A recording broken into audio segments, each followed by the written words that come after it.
À mesure que nous nous rapprochons de la date de l'élection présidentielle, j'en vois certains qui, de plus en plus, s'adonnent à des fantasmes sur les réseaux sociaux en parlant de comparer les réalisations des différents régimes. Faut-il en rire ou faut-il en pleurer? Je ne sais pas. Je suis simplement étonné que ces propos émanent, la plupart du temps, de cadres ayant fait toute leur humanité avant 1999. Allez-y demander à ceux-là de se regarder dans un miroir et de reconnaître qu'ils sont le premier bilan du PDCI-RDA.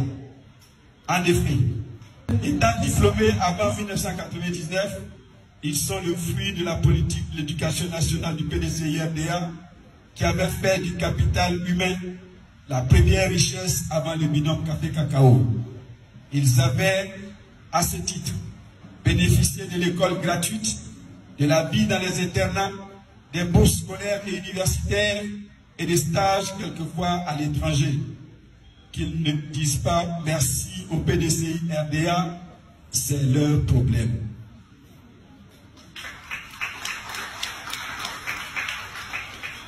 Mais allez-y leur dire de ne surtout pas se presser. Le débat sur les réalisations des différents régimes aura lieu.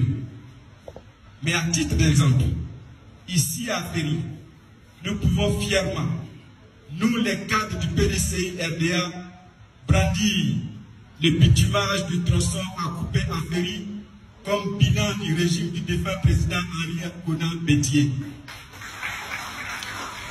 N'eût été le coup d'État de 1999, le bitumage de cette route serait arrivé à Agoville.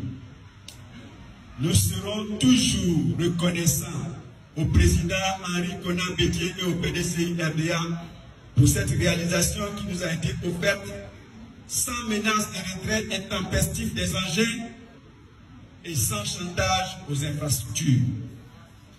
Le PDCI-RDA, parti fondateur de la Côte d'Ivoire moderne, ses dirigeants et ses militants assument fièrement le bilan de 40 ans de gouvernance, aussi bien les succès que les échecs.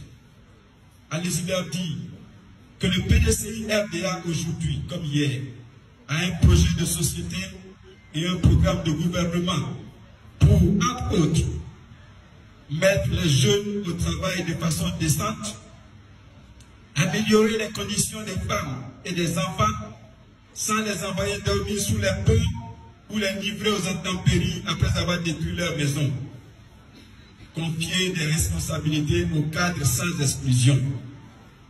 Allez-y leur dire qu'au soir du 25 octobre 2025, le président Tidjane Thiam sera élu président de la République de Côte d'Ivoire.